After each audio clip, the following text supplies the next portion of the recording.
ಗೊತ್ತಿದ್ದವರಿಗೆ ಕೊಡಿ. ಇವತ್ತ ಮಾನ್ಯ ಸದಸ್ಯರೇ, ಒಂದತ್ತ ಅಧ್ಯಕ್ಷರಿಗೆ ವಿನಂತಿ ಮಾಡ್ಕೊಳ್ಳೋದು, ನಮ್ಮಲ್ಲಿ ಏನಾಗಿದೆ ಅಧ್ಯಕ್ಷರೇ, ಒಂದೇದು ಉತ್ತರಕ್ಕೆ ನಮ್ಮ ಧಾರವಾಡ ವಿದ್ಯಾಕಾಶಿ ಅಂತ ಪ್ರಸಿದ್ಧಿ ಇದೆ. ಸಾಕಷ್ಟು ಎಲ್ಲಾ ಒಂದು 7-8 ಜಿಲ್ಲೆಯಿಂದ ವಿದ್ಯಾರ್ಥಿಗಳು ನಮ್ಮ ಧಾರವಾಡಕ್ಕೆ ಎಜುಕೇಶನ್ ಬರ್ತಾರೆ. ಅಧ್ಯಕ್ಷ, ನಾವು ಎಷ್ಟು ಸಲ ಪದೇ ಪದೇ ಪದೇ ವಿನಂತಿ ಮಾಡ್ಕೊತೀವಿ. ನಮ್ಮಲ್ಲಿ ಹಾಸ್ಟೆಲ್ಗಳ ಕೊರತೆ ಬಹಳ ದೊಡ್ಡ ಕೊರತೆ ಇದೆ. ಈಗಾಗಲೇ ಮಾನ್ಯ ಮುಖ್ಯಮಂತ್ರಿಗಳ ಗಮನಕ್ಕೆ ಕೂಡ ತಂದಿನಿ. ಇದನ್ನ ಇವತ್ತು ತಮ್ಮ ಮುಖಾಂತರ ಕೂಡ ನಾವು ಒತ್ತಾಯ ಮಾಡ್ತೀನಿ. ಯಾಕಂದ್ರೆ ಹಾಸ್ಟೆಲ್ ಫೆಸಿಲಿಟಿಗಳನ್ನ ಅನುಕೂಲ ಮಾಡಿಕೊಡ್ಬೇಕು. ಎಲ್ಲ ಬಡ ಮಕ್ಕಳು ಬಂದಿರ್ತಾರ, ಅವ್ರಿಗೆ ಹಾಸ್ಟೆಲ್ ಸಿಗಂಗಿಲ್ಲ. ಆಮೇಲೆ ಈಗಾಗಲೇ ಮೊನ್ನೆ ಸರ್ಕಾರ ಕೂಡ ಒಂದು ಆದೇಶ ಮಾಡಿತ್ತು, ಮೆರಿಟ್ ಮಾಡಕ್ ಬೆಂಗಳೂರಿಂದ ಸೆಲೆಕ್ಷನ್ ಮಾಡಿ ಕಳಿಸ್ತಾರೆ. ನಮ್ಮ ಭಾಗದ ಅತ್ಯಂತ ಕಡುಬಡು ಮಕ್ಕಳಿಗೆ ಹಾಸ್ಟೆಲ್ ಸಿಗದಂತ ವ್ಯವಸ್ಥೆ ಆಗಿದ್ದು ಇದೆಲ್ಲರಿಗೂ ಬಹಳ ಆತಂಕ ಉಂಟು ಮಾಡಿತ್ತು ಅಧ್ಯಕ್ಷ ಮಣ್ಯದ್ದು. ಎರಡನೇದಾಗಿ ನಮ್ಮಲ್ಲಿ ಒಂದ್ ನಿಮಿಷ ಗೌಡ್ರು, ಸಂಖ್ಯೆ 16,000 ಹುಡುಗರು ಅಪ್ಲಿಕೇಶನ್ ಹಾಕಿದ್ರೆ ಒಂದು 17,000 ಅಪ್ಲಿಕೇಶನ್ 17,000 ಚಿಲ್ಲರ ಹುಡುಗರು ಅರ್ಜಿ ಹಾಕ್ಯವು. 326 ಸೀಟ್ಸ್ ಖಾಲಿಗವು. 17,000 ಚಿಲ್ಲರ ಹುಡುಗರು ಅರ್ಜಿ ಹಾಕ್ಯಾರ ಅಧ್ಯಕ್ಷ. 320 ಸೀಟ್ಗಳು ವೇಕೆಂಟ್ ಅವು. ಜೊತೆಗೆ ನಮ್ಮಲ್ಲಿ ಇನ್ನೂ ಗವರ್ಮೆಂಟ್ ಕಾಲೇಜ್ಗಳು, ಯಾಕಂದ್ರೆ ನಮ್ಮ ಉತ್ತರ ಕರ್ನಾಟಕದಲ್ಲಿ ಈಗಾಗಲೇ ಏನಿದಾವು ಈ ಎಜುಕೇಶನ್ ಇನ್ಸ್ಟಿಟ್ಯೂಟ್ಗಳು ಏನಿದಾವು ಅದು ಟೋಟಲಿ ಕಮರ್ಷಿಯಲೈಸ್ ಆಗೋಗ್ಬಿಟ್ಟವು.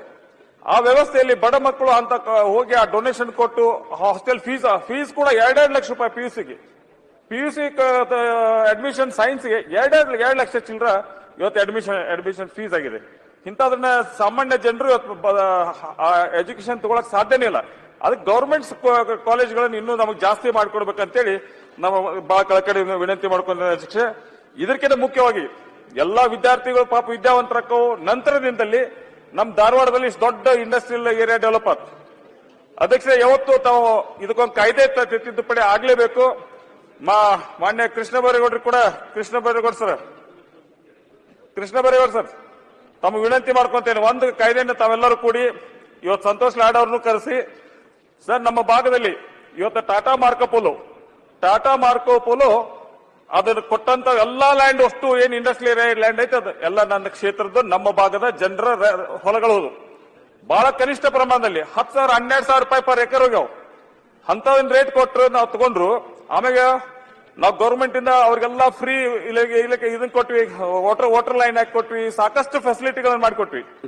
ಅದ್ರ ಪರಿಸ್ಥಿತಿ ಅಧ್ಯಕ್ಷ ಇವತ್ತು ಟಾಟಾದವ್ರಿಗೆ 1,000 ಎಕರೆ ಕೊಟ್ಟೆ, 1,000 ಎಕರೆ 1,000 ಎಕರೆ ಟಾಟಾದವ್ರು ಕೊಟ್ಟಂತದ್ದು. ಮಾನ್ಯ ಅಧ್ಯಕ್ಷ, ಇವತ್ತು ನಮ್ಮ ಲೋಕಲ್ ಹುಡುಗರು ಯಾರಿಗೂ ಅವಕಾಶ ಇಲ್ಲ ಅಧ್ಯಕ್ಷ. ಆಮೇಲೆ ಏನು 20 ವರ್ಷದಿಂದ ಅವ್ರು ಜಸ್ಟ್ ಅವ್ರ ಇನ್ಕ್ರಿಮೆಂಟ್ ಕೊಟ್ಟಿಲ್ಲ. ಜೊತೆಗೆ ಅವ್ರಿಗೆ ಇದ್ದಂತ ಹುಡುಗರು ಯಾರೋ ಒಂದು ಸ್ಮಾಲ್ ಸ್ಟ್ರೈಕ್ ಮಾಡಿದ್ರು,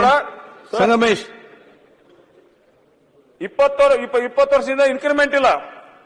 ಜೊತೆಗೆ ಅವ್ರು ಏನಾದ್ರು ಸ್ಮಾಲ್ ಸ್ಟ್ರೈಕ್ ಮಾಡಿದ್ರೆ ಅವ್ರನ್ನೆಲ್ಲ ಕಿತ್ತು ಜಮ್ಶೆಡ್ಪುರ್ ಆಮೇಲೆ ಬಿಹಾರ್ ಕಡೆ ಅವ್ರು ಎಲ್ಲೆಲ್ಲಿ ಯೂನಿಟ್ ಅದ ಇಲ್ಲಿಂದ ತೆಗೆದು ಅಲ್ಲಿ ಹಾಕ್ತಾರೆ. ಪಗಾರ ಇರೋದು 25,000-26,000 ರೂಪಾಯಿ ಪಗಾರ. ಇಲ್ಲಿಂದ ಬೇರೆ ಬೇರೆ ರಾಜ್ಯಗಳಿಗೆ ಹಾಕುವಂತ ವ್ಯವಸ್ಥೆ ಮಾಡ್ತಾರೆ. ಇದಕ್ಕೆ ನಾವು ಕಂಟ್ರೋಲ್ ಮಾಡಲೇಬೇಕು ಅಧ್ಯಕ್ಷೆ. ಆಮೇಲೆ ಒಂದು ಕಾಯ್ದೆ ತಿದ್ದುಪಡಿ ತಂದು ನಮ್ ಲೋಕಲ್ ಏನಿರ್ತಾವ, ಲೋಕಲ್ ಇಂಡಸ್ಟ್ರಿಗಳು ಏನ್ ಡೆವಲಪ್ ಆಕಾವ, ಲೋಕಲ್ ಮಕ್ಕಳಿಗೆ ಜಾಸ್ತಿ ಒತ್ತು ಕೊಡುವಂತದಾಗುತ್ತೆ. ಆಮೇಲೆ ಯಾವ ಇಂಡಸ್ಟ್ರಿಯಲ್ಲೂ ನಮ್ಮ ಲೋಕಲ್ ಹುಡುಗರು ತಗೊಳಂಗಿಲ್ಲ ಅಧ್ಯಕ್ಷ. ನಮ್ಮ ಹುಡುಗರೆಲ್ಲ ಹೋಗಿ ಗೋವಾದಾಗ ಇಲ್ಲ ಮುಂಬೈದಾಗ ಎಲ್ಲರೂ ಬೆಂಗಳೂರಿಗೆ ದುಡಿಯಾಕ್ ಬರ್ಬೇಕು. ನಮ್ಮಲ್ಲಿ ಇಷ್ಟು ಇಂಡಸ್ಟ್ರಿ ಇಟ್ಕೊಂಡು ಇಲ್ಲಿ ನೋಡಿದ್ರೆ ಬಿಹಾರ್ ಕಡೆಯಿಂದ, ಯುಪಿ ಕಡೆಯಿಂದ, ಆಸಾಂ ಕಡೆಯಿಂದ ಇಲ್ಲೆಲ್ಲ ಅವ್ರು ಇಟ್ಕೊಂತಾರೆ. ಇದು ತಾರತಮ್ಯ, ಬಹಳ ದೊಡ್ಡ ತಾರತಮ್ಯ ಆಗೈತಿ. ಇದಕ್ಕೆ ಎಲ್ಲಕ್ಕಿಂತ ಮೊತ್ತ ನಮ್ಮ ಸರ್ಕಾರ ಒತ್ತು ಕೊಡ್ಲೇಬೇಕಂತೇಳಿ ನಾನು ಬಹಳ ಕಳ್ಕೊಂಡು ಹೇಳ್ತೇನೆ. ಜೊತೆಗೆ ಅಧ್ಯಕ್ಷ ಇನ್ನು 2 ಪಾಯಿಂಟ್ ಅದಾವ ನಮ್ಮಲ್ಲಿ. ಈಗಾಗಲೇ ಕೋನ್ ರೆಡ್ಡಿ ಅವರು ಹೇಳುವಂತ ಹೇಳಿ ಇದನ್ನ ಬೆನ್ನೇಳದ ಬಗ್ಗೆ ಮಾತಾಡಿದ್ರು. ಅದೇ ರೀತಿ ತುಪ್ರಿ ಬೆನ್ನೇಳ ಎರಡು ಹಳ್ಳಗಳು ಬಹಳ ದೊಡ್ಡ ಸಮಸ್ಯೆ ಒಳಗಿದ್ದಂತ ಎರಡು. ಯಾಕಂದ್ರೆ ಫ್ಲಡ್ ಬಂತಂದ್ರೆ ಬಹಳ ದೊಡ್ಡ ಪ್ರಮಾಣದಿಂದ ಫ್ಲಡ್ ಹಾಕವು. ಹೋದ ಬಾರಿಗೆ ನಾವು ಅದಕ್ಕೆ ಒಂದು ಇದು ಮಾಡಿದ್ವಿ, ಸ್ವಲ್ಪ ಕೆಲಸ ಆಗೈತಿ. ಆದ್ರೆ ಇನ್ನೂ ಆಗುವಂತದ್ದು ಬಹಳ ಐತಿ. ಅದಕ್ಕೂ ಕೂಡ ಸರ್ಕಾರ ಒತ್ತು ಕೊಡ್ಬೇಕಂತೇಳಿ ತಮ್ಮ ಮುಖಾಂತರ ತರಕ್ಕೆ ಇಷ್ಟಪಡ್ತೇನೆ ಅಧ್ಯಕ್ಷ. ಇದರ ಇನ್ನೊಂದು ಕೆರೆಗಳ ಅಭಿವೃದ್ಧಿ ಅಂದ್ರೆ ನಮ್ಮ ಶಹರದಲ್ಲಿ ಇದ್ದಂತ ಹುಬ್ಳಿ ಧಾರವಾಡ ಸಿಟಿ ಅಂತ ಸಿಟಿಯಲ್ಲಿ, ಯಾಕಂದ್ರೆ ಬೆಂಗಳೂರು ಬಿಟ್ರೆ ದೊಡ್ಡ ಶಹರ ನಮ್ದೇ ಹುಬ್ಳಿ ಧಾರವಾಡ. ಅಂತದ್ರಲ್ಲಿ ಏನ್ ಶಹರದಲ್ಲಿ ಇದ್ದಂತ ಕೆರೆಗಳಿದ್ದು ಆ ಕೆರೆ ಒಳಗೆ ಆಪು ಆಮೇಲೆ ಅಂತರ್ಗಂಗಿ ಅವೆಲ್ಲ ಬೆಳ್ಕೊಂಡು ಕೆರೆಗಳೆಲ್ಲ ವೀಡ್ ತುಂಬ್ಕೊಂಡ್ಬಿಟ್ಟಿದೆ. ಇದ್ರ ಬಗ್ಗೆ ಒಂದೇನೋ ರಿಸರ್ಚ್ ಮಾಡಿಸಿ ಸರ್ಕಾರದಿಂದ ಇದಕ್ಕೆ ಒತ್ತು ಕೊಟ್ಟು ಎಲ್ಲ ಕೆರೆಗಳನ್ನ ಶುದ್ಧ ನೀರು ಇರುವಂತವು, ಆಮೇಲೆ ಎಲ್ಲ ಡ್ರೈನೇಜ್ ವಾಟರ್ ಕೂಡ ಸಂಪೂರ್ಣವಾಗಿ ಕೆರೆ ನೀರೆಲ್ಲ ಹೋಗಿ ಡ್ರೈನೇಜ್ ವಾಟರ್ ಹೋಗಿ ಕೆರೆ ಕೊಡುತ್ತೆ. Very good. ಇದರಿಂದ ಎಲ್ಲ ನೀರು ಕಲುಷಿತಗೊಂಡೈತಿ. ಇದರಿಂದ ನಮ್ಮ ಅಂತರ್ಜಲ ಮಟ್ಟಕ್ಕೆ ಕೂಡ ನಾಳೆ ಬರುವಂತ ದಿನದಲ್ಲಿ ಅಂತರ್ಜಲ ಮಟ್ಟದಲ್ಲಿ ಕೂಡ ಆ ಕಲುಷಿತ ನೀರು ಒಳಗೆ ಹೋಗ್ತೈತೆ ಅನ್ನುವಂಥದ್ರ ಬಗ್ಗೆ ಇದಕ್ಕೆ ಸರ್ಕಾರ ಒತ್ತು ಕೊಡ್ಬೇಕಂತೇಳಿ ನಾನು ಬಹಳ ಕಳ್ಕೊಳ್ಳಿ ಅಧ್ಯಕ್ಷ. ಯಾಕಂದ್ರೆ ಇದ್ರ ಜೊತೆಗೆ ಇನ್ನೊಂದು ಕೊನೆಯದಾಗಿ ಅಧ್ಯಕ್ಷ ತಮಗೆ ಹೇಳುದು, ಇವತ್ತ ಆಶ್ರಯ ಮಣಿಗಳನ್ನ ಇವತ್ತು 1,20,000 ರೂಪಾಯಿ ಆಶ್ರಯ ಮಣಿ ಪ್ಲಸ್ 30,000 ರೂಪಾಯಿ NRG ಒಳಗೆ ನಾವು ಅವ್ರಿಗೆ ಲೇಬರ್ ಕಾಂಪಿಟೆಂಟ್ ಅಂತೇಳಿ ಕೊಡ್ತೀವಿ. ಒಟ್ಟು 1.5 ಲಕ್ಷ ಒಂದು ಆಶ್ರಯ ಮಣಿ ಬರ್ತದೆ ಅಧ್ಯಕ್ಷ. 1.5 ಲಕ್ಷ ರೂಪಾಯಿದಾಗ ಯಾರು ಮಣಿ ಕಟ್ಕೊಳಕ್ ಸಾಧ್ಯ ಇಲ್ಲ ಅಧ್ಯಕ್ಷ. ಅದನ್ನ ಕನಿಷ್ಠ ಪ್ರಮಾಣ 3 ಲಕ್ಷಕ್ಕಾದ್ರೂ ಏರ್ಸ್ಬೇಕಂತೇಳಿ ನಮ್ಮ ಕಳ್ಕಳಿ ವಿನಂತಿ. 3 ಲಕ್ಷಕ್ಕಾದ್ರೂ ಅದನ್ನ ಕನಿಷ್ಠ ಇಮಿಡಿಯೇಟ್ ಅದನ್ನ ತಕ್ಷಣ ಅದನ್ನ ಬದಲಾವಣೆ ಆಗಬೇಕು ಕಾಯ್ದೆ ಅಂತೇಳಿ ನಾವು ನಿನ್ನೆ ಕೂಡ ಮುಖ್ಯಮಂತ್ರಿಗೆ ವಿನಂತಿ ಮಾಡ್ಕೊಂಡ್ವಿ. ಇವತ್ತು ಕೂಡ ತಮ್ಮ ಮುಖಾಂತರ ಸರ್ಕಾರಕ್ಕೆ ವಿನಂತಿ ಮಾಡ್ಕೊಂತೇನೆ 3 ಲಕ್ಷ ಆದ್ರೂ ಕನಿಷ್ಠ ಪ್ರಮಾಣ ಮಾಡಿಕೊಡ್ರಿ ಅಂತೇಳಿ ತಮಗ ಕಳಕಳಿಯಿಂದ ವಿನಂತಿ ಮಾಡ್ಕೊತೇನೆ.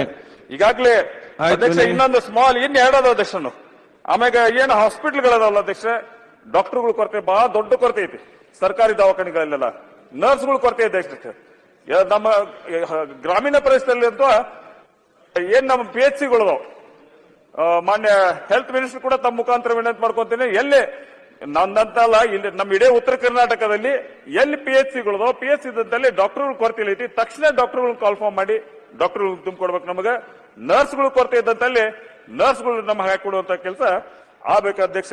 ಇದೊಂದು ನಾನು ಬಹಳ ಕಳಕಳಿ ವಿನಂತಿ ಅಧ್ಯಕ್ಷ. ಈಗಾಗಲೇ ಸೌದಿ ಅವರು ಮಾತಾಡುವಂತ ಟೈಮಲ್ಲಿ ಇಥನಾಲ್ ಬಗ್ಗೆ ಹೇಳಿದ್ರು. ಇಥನಾಲ್ ಆಕ್ಚುಲಿ ಆ ತರ ಬಂದ್ ಮಾಡೋದ್ರಿಂದ, ಯಾಕಂದ್ರೆ ಫಸ್ಟ್ ಪರ್ಮಿಷನ್ ಕೊಟ್ಟಿದ್ದವರು, ಈಗ ಅದನ್ನ ಬಂದ್ ಮಾಡಿಬಿಟ್ರೆ ಅದ್ರ ಮ್ಯಾಗೆ ಎಷ್ಟೋ ಫ್ಯಾಕ್ಟರಿಗಳು ಡಿಪೆಂಡ್ ಅದಾವ ಅಧ್ಯಕ್ಷ. ಆಮೇಲೆ ಕಬ್ಬಿನ ರೇಟ್ ಇನ್ಕ್ರೀಸ್ ಮಾಡ್ಲಿ, ಯಾಕೆ ಇವ್ರ ರೇಟ್ ಇನ್ಕ್ರೀಸ್ ಆಗತ್ತ? ನಮ್ಮ ಪಾಪ ನಮ್ಮ ಇವ್ರು ಹೇಳಿದ್ರು, ನಮ್ಮ ಜಾರಕಿಹೊಳಿ ಸಾಹೇಬ್ರು ಹೇಳಿದ್ರು, ಅವ್ರು ಹೇಳ್ದಂಗೆ ಇನ್ಕ್ರೀಸ್ ಆದ ನಮ್ಗೆ ನಮ್ಮ ಕಬ್ಬಿನ ರೈತರಿಗೂ ರೇಟ್ ಇನ್ಕ್ರೀಸ್ ಮಾಡ್ಕೊಡ್ರಿ. ಬರೀ ಕನ್ಸ್ಯೂಮರ್ಸ್ ಆಗಿ ನೋಡ್ಬೇಡ್ರಿ. ನಾವು ರೈತರು ಇವತ್ತು ನಿಜವಾಗಿಯೂ ಬಹಳ ಕಷ್ಟ ಆಗದ್ರಿ ಸರ್. ನಾವು ಮಣ್ಣಿನ ಹೇಳಿ ಇಳುವರಿ ಭಯಂಕರ ಕಮ್ಮಿ ಬರಾಕತ್ತೈತಿ. ಯಾಕಂದ್ರೆ ಸರಿಯಾಗಿ ಮಳಿ ಇಲ್ಲ, ಬೆಳೆ ಇಲ್ಲ, ರೈತರ ಪರಿಸ್ಥಿತಿ ಬಹಳ ಗಂಭೀರ ಐತೆ ಅಧ್ಯಕ್ಷ. ಅದಕ್ಕೆ ಫ್ಯಾಕ್ಟರಿ ಕೂಡ ಇನ್ಕ್ರೀಸ್ ಮಾಡ್ಕೊಳ್ಳಿ ಅಂತ ಕೇಳಕ್ ಇಷ್ಟಪಡ್ತೀನಿ ಡಾಕ್ಟರ್. Thank you. ಚೆನ್ನಾಗಿ ಎಲ್ಲ ಸಜೆಷನ್ಸ್ ಕೊಟ್ಟಿದ್ದೀರಿ. ಇನ್ನು ಅದ ಸ್ಮಾಲ್ ಅಧ್ಯಕ್ಷ, ಯಾಕಂದ್ರೆ ನಮ್ಮಲ್ಲೆಲ್ಲ ಇಷ್ಟೆಲ್ಲ ಇಂಡಸ್ಟ್ರಿಯಲ್ ಏರಿಯಾ ಇರೋದ್ರಿಂದ ನಮಗೆ ಪೊಲಿಟಿಕಲ್